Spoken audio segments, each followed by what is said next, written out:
Episode 503 सच का सामना। कई दिनों से अनिका ने आशीष के साथ कोई बात नहीं की थी। अनिका बाकी कामों में इतना उलझ चुकी थी कि लगभग आशीष के बारे में भूल चुकी थी। इंस्पेक्टर अब्बास ने जब अनिका से कहा कि आशीष डोगरा एक बार अनिका से मिलना चाहता है, तब अनिका को इस बात का एहसास हुआ कि आखिरकार आशीष अपना कन्फेशन देने के लिए तैयार हो चुका था। अनिका ने अपना सामान अपनी कार के अंदर रखकर कुछ देर वहीं खड़े रहकर मन ही मन कुछ सोचा।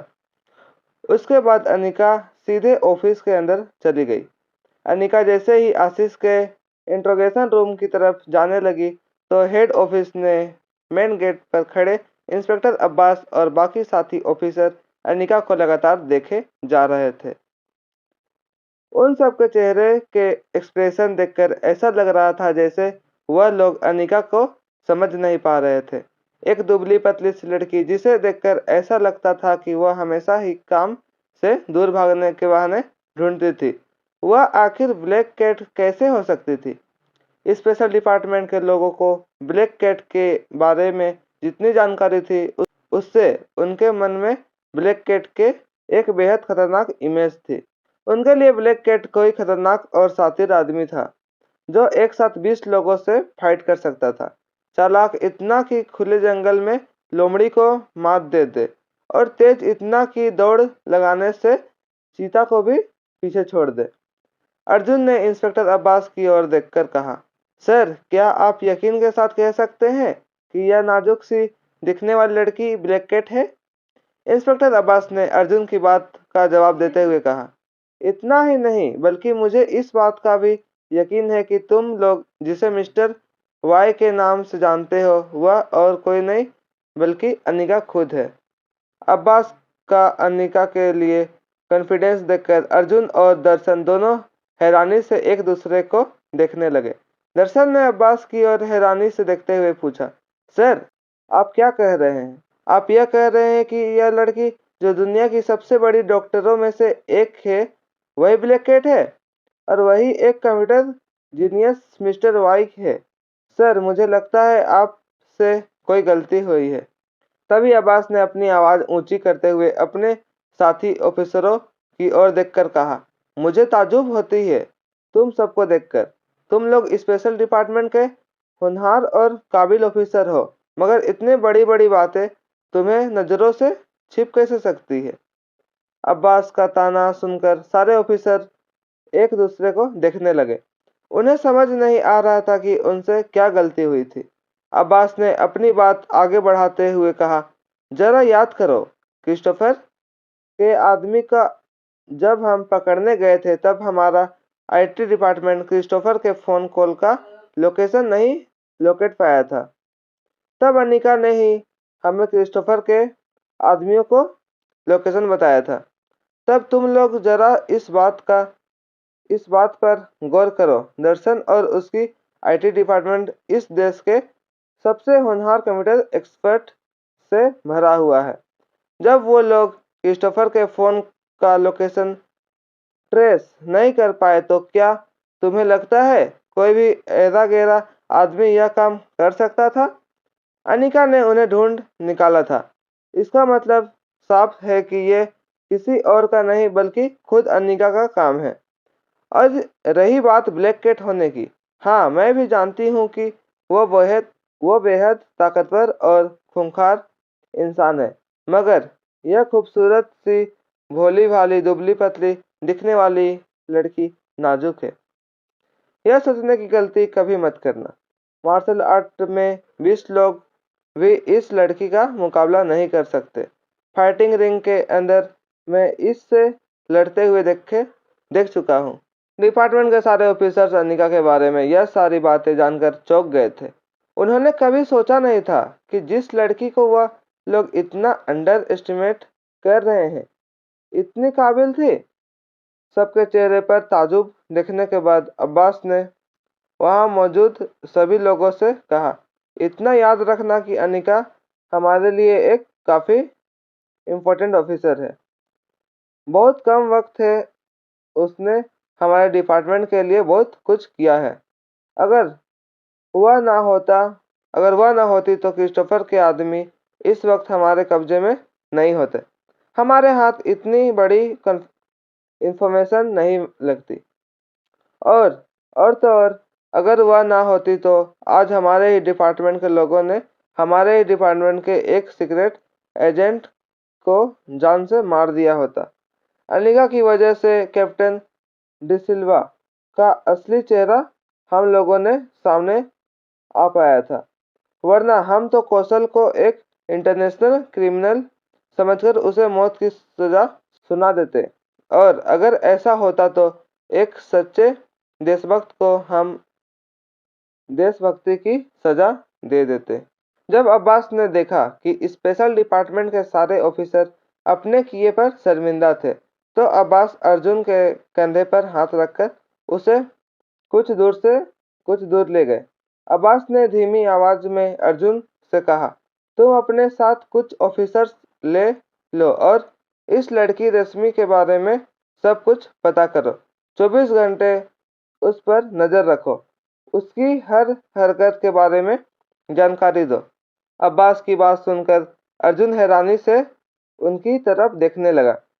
अर्जुन ने उनसे पूछा, सर, क्या आपको शक है कि रश्मि इससे पहले कि अर्जुन कुछ और कह पाता?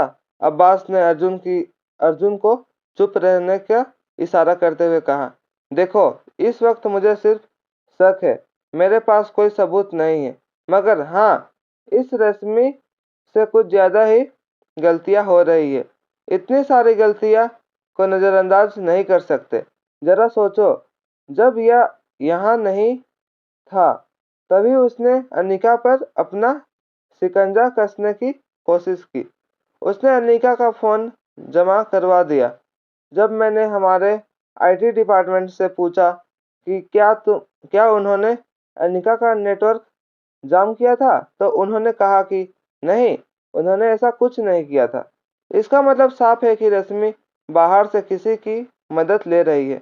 अनिका शायद नेटवर्क जमा को तोड़ने की टेक्निक जानती थी, इसलिए वह अपना फोन फिर से एक्टिव कर पाई, वरना अगर अब तक मैं यहाँ पहुँच नहीं पाया होता तो पता नहीं वह अनिका के साथ क्या कर बैठती। ब्लैक कैट के साथ उसका निजी संबंध होना, मिस्टर एक्स और मिस्टर वाई के साथ उसका निजी संबंध होना, और फिर पता चलना कि ऐसे कुछ था ही नहीं, कोई उसे बेवकूफ बना रहा था।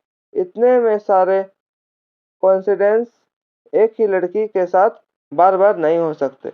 जरूर कहीं न कुछ गड़बड़ है। तुम आने वाले कुछ दिनों तक रश्मि पर नजर बनाए रखो। अर्जुन ने इंस्पेक्टर अब्बास को सैल्यूट करते हुए कहा, आप बिल्कुल फिक्र मत करना सर, इस मिशन को मैं जरूर पूरा करूंगा। आप बिल्कुल फिक्र मत कीजिए। अगर वह लड़की किसी के साथ मिली है तो जरूर कोई ना कोई सुराग हमें जल्द से जल्द मिल ही जाएगा। जब अनिका आशीष डोगरा के कमरे में पहुंची तो अनिका ने देखा कि आशीष डोगरा अपने बिस्तर पर बैठा एक किताब पढ़ रहा था। आशीष की हालत में पहले से काफी ज्यादा सुधार था। उसकी खांसी भी काफी हद तक कम हो चुकी थी। अनिका को अपने कमरे में आता हुआ देखकर आशीष अपनी जगह पर बैठा मुस्कुराने लगा। अपने हाथ में पकड़ी हुई किताबें को एक तरफ रखने के बाद आशीष ने अनिका के लिए अपने बिस्तर के पास रखी एक कुर्सी आगे कर दी। आशीष ने अनिका से कहा, तुमने जो दवाई दी थी वह काफी अच्छी है। अनिका ने चेयर में बैठे हुए आशीष से कहा, मैंने श्रद्धा से कहकर एक और दवाई तुम्हारे लिए खास बनवाई है। मैं यह तो नहीं कर सकती कि तुम्हारा लंग कैंसर उससे ठीक हो जाएगा, मगर हाँ, तुम्हें उस दवाई से काफी ज्यादा राहत मिलेगी। आशीष यह बात सुनकर मुस्कुराते हुए अपनी किताब की ओर देखकर कहने लगा, तुम भी कमाल हो अनिका, एक तरफ मौत की बात कर रही हो और दूसरी तरफ राहत देने की। आशीष की इस बात का अनिका के पास कोई जवाब नहीं था।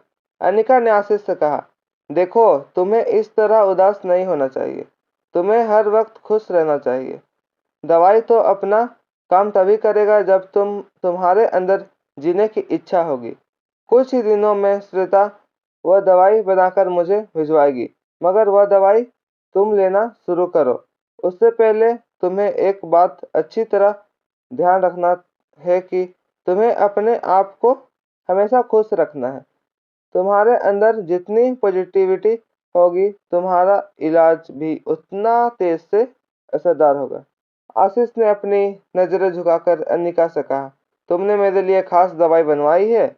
यह जानकर मुझे बहुत खुशी हुई, मगर हाँ, तुम्हें जल्दी करना होगा।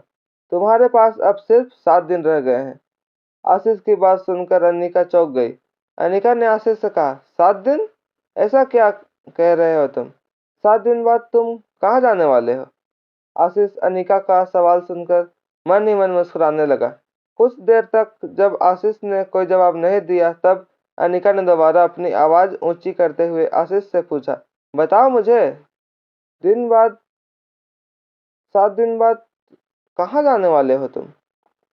अनिका इस बात से हैरान थी कि स्पेशल डिपार्टमेंट की हिरासत में होने के बावजूद आशीष इस तरह की बात कर रहा था। हाँ, कैलाश एक बार स्पेशल डिपार्टमेंट के सेल से फरार होने में कामयाब जरूर हुए थे, मगर उसके पीछे एक बहुत बड़ा कारण था। या तो कहा जा सकता था कि इसके पीछे डिसिल्वा की एक साजिश थी, वरना स्पेशल डिपार्टमेंट से किसी भी कैदी का फरार होना लगभग नामुमकिन था।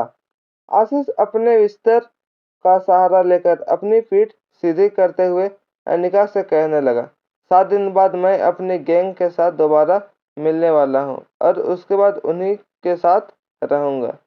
आशीष का जवाब सुनकर अनिका चौंक गई।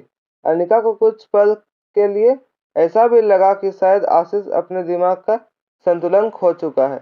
स्पेशल डिपार्टमेंट की चार दीवारी में कैद आशीष अपने साथियों से दोबारा मिलने के सपने देख रहा था, मगर इससे पहले कि अनिका आशीष को कुछ कहती, अचानक ही अनिका के दिमाग में एक बात बिजली की तरह चमकी।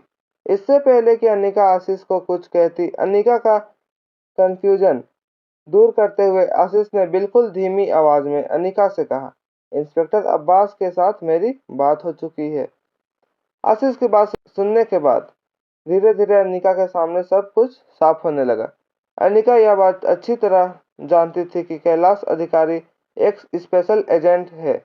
यह बात अब तक अंडरवर्ल्ड में सभी लोग जान चुके थे, इसलिए इंस्पेक्टर अब्बास को अब कैलाश की जगह स्पेशल डिपार्टमेंट का एक आदमी अंडरवर्ल्ड में भेजना था, जो काम भले उनके साथ करे, अगर उनकी सारी खबरें स्पेशल डिपार्टमेंट तक पहुंचा रहे हैं। और आशीष से बेहतर उनसे उनके पास और कोई चॉइस नहीं थी। क्रिस्टोफर की गैंग में आशीष का काफी रुतबा था। यह बात अब तक अनिका खुद भी अच्छी तरह जान चुकी थी, मगर अनिका यह नहीं जानती थी कि आशीष पर कितना भरोसा किया जा सकता था। आशीष में अनिका के चेहरे का यह कन्फ्यूजन भी अच्छी तरह पढ़ लिया था। अनिका का शक दूर करने के लिए आशीष ने अनिका से कहा, घबराओ मत, मेरी सिचुएशन भी बिल्कुल तुम्हारी माँ के सिचुएशन की तरह है। अपनी माँ का नाम सुनते ही अनिका हैरानी से आशीष की ओर देखने लगी। आशीष ने अनिका से कहा, बिल्कुल सही सुना तुमने, तुम्हारी माँ इस ऑर्गेनाइजेशन की 25 साल पहले धोखा देकर क्यों निकली थी? क्या यह बात तुम जानती हो? अनिका पिछले कई घंटों से बस इसी सवाल का जवाब जानने की कोशिश कर रही थी कि आखिर 25 साल पहले क्या हुआ था। अनिका की मां ने इतनी खतरनाक ऑर्गेनाइजेशन के साथ हाथ क्यों मिलाया था, और हाथ मिलाने के बाद इतनी खतरनाक ऑर्गेनाइजेशन से दुश्मनी लेने का क्या मतलब था। आशीष अपने बिस्तर पर बैठते हुए अनिका से कहने लगा, क्या तुम सुनना चाहती हो? 25 साल पहले तुम्हारी माँ ने ऑर्गेनाइजेशन को धोखा देकर उनसे दुश्मनी क्यों मोल ली थी? मैंने तुमसे कहा था ना कि सच जानना तुम्हारे लिए इतना आसान नहीं होगा, और सच का समझ पाना उससे भी ज्यादा मुश्किल होगा। मेरे ख्याल से अब वह समय आ गया है जब तुम्हें सच का सामना करना पड़े। तो क्या है सच, वो देखने के लिए चैनल को सब्सक्राइब कीजिए।